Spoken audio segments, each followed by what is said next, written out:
दोस्तों नमस्कार। आज हम बात करने वाले हैं समान नागरिक संहिता पर, यानी कि यूनिफॉर्म सिविल कोड। स्वागत है आप सभी का हेमू जीएस पॉइंट में।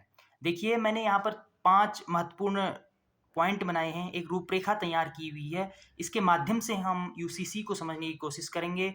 देखिए, आजकल पूरे देश में समान नागरिक संहिता की चर्चाएं चल रही हैं, लोगों के अलग-अलग तर्क हैं और लोग यूसीसी कानून लागू होने के पक्ष में और विपक्ष में बातें कर रहे हैं। चलिए जानते हैं क्या है। चर्चा कहाँ से शुरू होती है?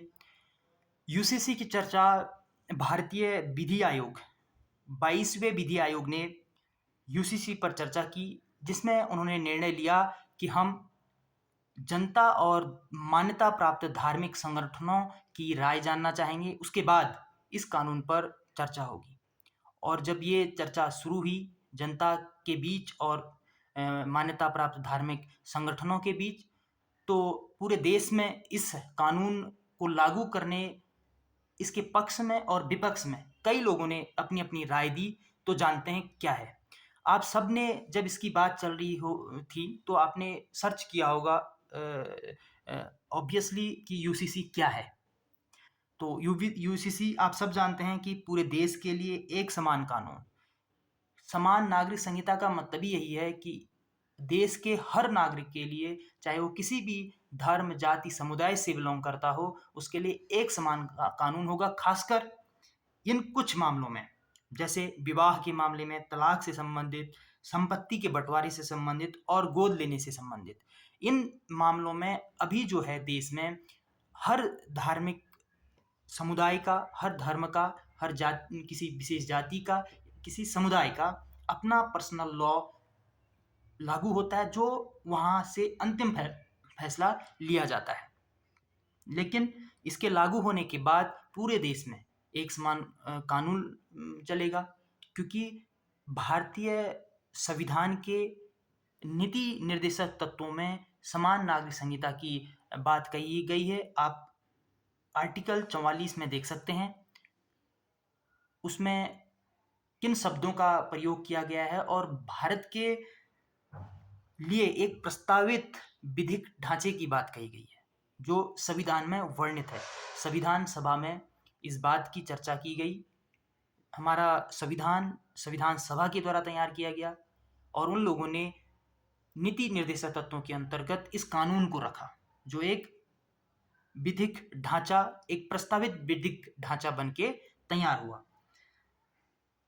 अब बात करते हैं अनुच्छेद 44 की बात कर लेते हैं। क्या है उसमें, क्या लिखा हुआ है? अनुच्छेद 44 कहता है कि राज्य भारत के पूरे क्षेत्र में नागरिकों के लिए एक समान नागरिक संहिता सुनिश्चित करने का प्रयास करेगा।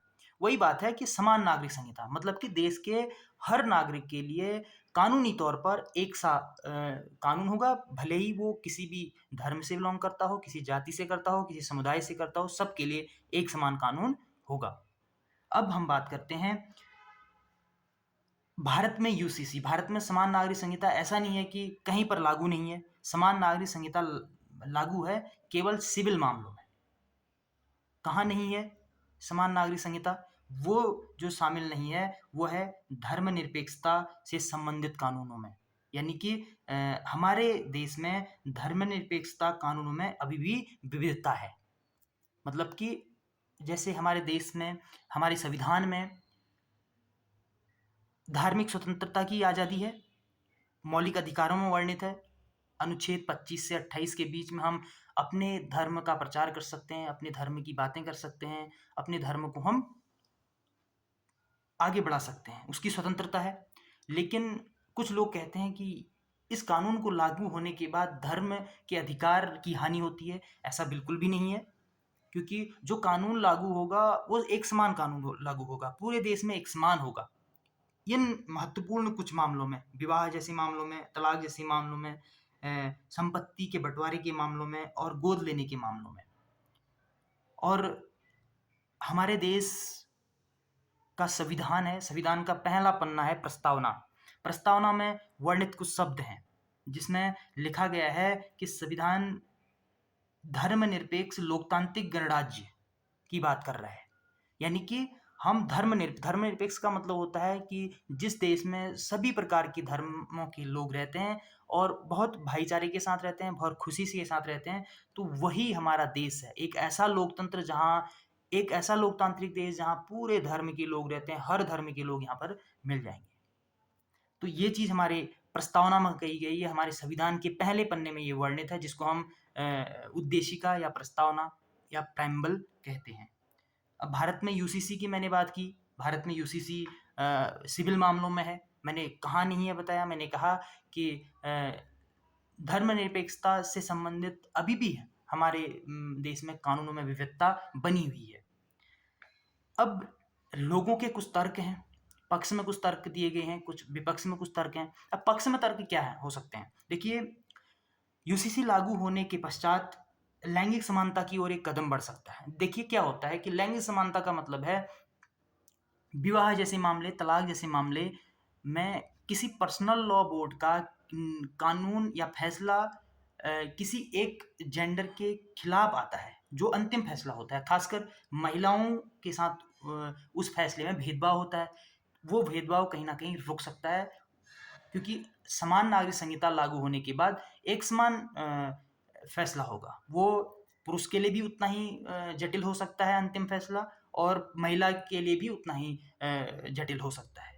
यहाँ पर जो है जो व्यक्तिगत कानून हैं, यहाँ पर लैंगिक असमानता बनी हुई है, क्योंकि यहाँ पर केवल महिलाओं के साथ भेदभाव किया जाता है, विवाह और तलाक से संबंधित कुछ मामलों में। उसके साथ-साथ कानूनों की सरलता और स्पष्टता हो सकती है। देखिए, अगर हमारे देश में एक कानून होगा, हर मामलों में एक कानून, समान नागरिक संहिता होगी, तो कहीं न कहीं हमें समझने में आसानी होगी, क्योंकि लोगों को इसकी स्पष्टता अभी भी समझ में नहीं आ रही है कि समान नागरिक संहिता की बात कर रहे हैं लोग। देश में एक समान कानून लागू होने चाहिए। क्यों हमारे देश में एक समान कानून नहीं है? ऐसी बातें हैं। लेकिन हमारे देश में धार्मिक आधार पर पर्सनल लॉ है, पर्सनल कानून है, व्यक्तिगत कानून है। तो अगर व्यक्तिगत कानून नहीं होगा, एक कानून होगा, तो लोग हर कोई इसको समझ सकता है। बहुत स्पष्ट ये नज़र आएगा। और विधिक प्रणाली को, यानी कि कानूनी प्रणाली को सरल बनाया जा सकता है। सबके दिमाग में एक ही चीज़ रहेगा कि हमारे देश में सब मामलों में एक कानून है। और क्या चीज़ हो सकती है? एकरूपता और निरंतरता आ सकती है। एकरूपता का मतलब यही है कि सभी प्रकार के धार्मिक समुदाय और जाति और किसी क्षेत्र के आधार पर एक समान कानून होगा। कुछ कानून हैं, देखिए जैसे गोवा में है। गोवा में एक कानून है कि वहाँ पर हिंदुओं को 2 शादी करना अलाउड है। गोवा में एक क्षेत्र ऐसा है। वो पूरे देश में ऐसा कानून नहीं है, लेकिन गोवा में है। तो कुछ ऐसे क्षेत्र हैं जो इसका विरोध भी कर रहे हैं। हालाँकि ये विरोध का विषय नहीं होगा, क्योंकि यहाँ पर अगर जहाँ पर ऐसी कंडीशन है, वहाँ पर कुछ बात आती है भविष्य में इस कानून के लागू होने के बाद, तो वो फैसला समान नागरिक संहिता के आधार पर दिया जाएगा, पर्सनल कानून के आधार पर नहीं दिया जाएगा। तो इसका एक फ़ायदा है कि एकरूपता बनी रहेगी। और और क्या हो सकता है? आधुनिकीकरण और सुधार हो सकते हैं, क्योंकि देखिए देश में दुनिया भर में ग्लोबलाइज़ेशन का ज़माना है, वैश्वीकरण का ज़माना है। तो कहीं न कहीं एक देश में कानूनों में इतनी विविधता होना, अ, धर्मनिरपेक्षता के आधार पर एक धर्मनिरपेक्ष लोकतांत्रिक देश में कानूनों की विविधता होना कहीं न कहीं उलझन भरा है। तो कहीं ये अगर एक कानून बनता है, तो लोग आधुनिकीकरण की ओर कदम बढ़ाएँगे और युवाओं की आकांक्षाओं की पूर्ति हो सकती है। देखिए दुनिया भर में अलग-अलग प्रकार की पॉलिसीज़ निकलती हैं, अलग-अलग प्रकार की प्रौद्योगिकी का विकास हो रहा है। तो हम अपने देश में एक कानून के लिए उलझने से बजाय दुनिया के संपर्क में आएँ और बराबर दुनिया के साथ चलें। ये सब चीज़ें पूरी हो सकती हैं, उन आकांक्षाओं पर खरा उतरा जा सकता है। विपक्ष में कुछ तर्क हैं जो हो सकता है कि आप सब जानते हैं हमारा देश धार्मिक मामलों में और संस्कृति के मामलों में बहुत विविधता रखता है। अलग-अलग धर्म के लोग रहते हैं, अलग-अलग धर्मों के लोगों के अलग-अलग संस्कृतियाँ हैं, अलग-अलग मान्यताएँ हैं। तो कहीं न कहीं इस आधार पर, इस कानून के लागू होने के बाद इन धार्मिक और सांस्कृतिक विविधताओं में थोड़ा असर पड़ सकता है, थोड़ा नकारात्मक असर पड़ सकता है, क्योंकि हमारे देश में हर धर्म के लोग रहते हैं। एक धर्मनिरपेक्ष राष्ट्र होने के नाते हमारे यहाँ हर धर्म के लोग रहते हैं और उन लोगों की अलग-अलग संस्कृतियाँ हैं, मान्यताएँ हैं। तो कहीं न कहीं उसमें नकारात्मक प्रभाव पड़ सकता है। और धर्म की स्वतंत्रता के अधिकार के विरुद्ध, देखिए धर्म की स्वतंत्रता के अधिकार के विरुद्ध क्योंकि लोगों का एक परसेप्शन बन चुका है कि हमारे धर्म में ये मान्यता है, ये अंतिम फैसला है।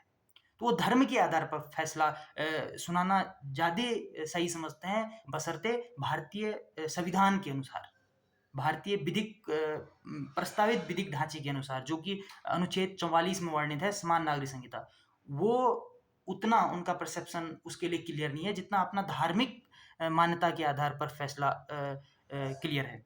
तो ये चीज़ हो सकती है। और सबसे इम्पोर्टेंट है आम सहमति का अभाव। देखिए आम सहमति का अभाव का मतलब ये है कि आप लोग जो भी इस वीडियो को सुन रहे हैं, आप जहाँ से भी सुन रहे हैं, आप लोग ये देखिए कि उस क्षेत्र का सबसे दूरस्थ गाँव कौन-सा है, दूरस्थ घर कौन-सा है, और वहाँ पर जहाँ रोड नहीं है, नेटवर्किंग कनेक्टिविटी नहीं है, तो उन लोगों तक इस चीज़ की समझ हो पाएगी? नहीं हो पा रही है। तो कहीं न कहीं वो चीज़ें खतरे में हैं।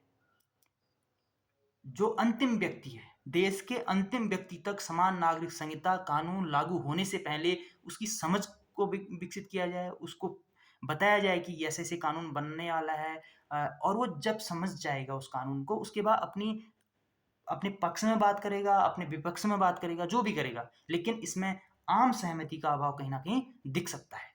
बहुत-बहुत धन्यवाद।